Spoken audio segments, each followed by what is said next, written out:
For the repair of the radar power supply, the following procedures were necessary: replacement of various electronic components and general cleanup of the unit. For testing, we add a 220 volt AC power supply and a multimeter in order to measure the voltage output. As soon as we turn on the power supply, we see that the unit reacts accordingly, and we can see the output of the power supply on the multimeter screen, and it's 5 volt.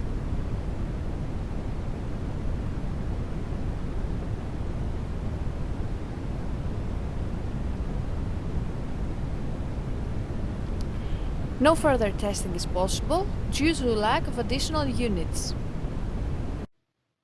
It now seems to be clear that the radar power supply is working successfully and is ready to be delivered to the customer.